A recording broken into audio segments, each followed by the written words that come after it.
To turn on or turn off validate heap integrity in Windows 10 Home, open Settings, click or tap submenu icon, and then click or tap Settings.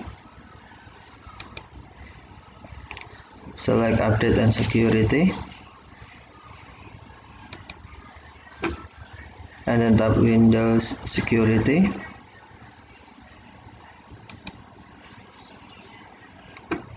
Select App and Browser Control,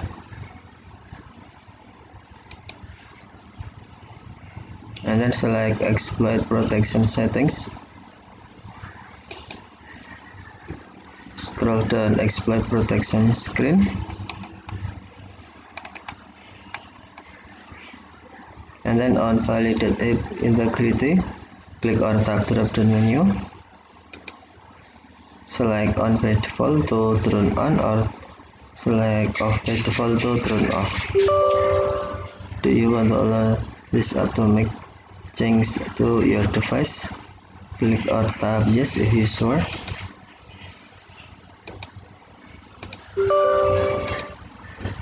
Terminate a process when heap corruption is detected. Okay, thank you for watching. Have a nice day.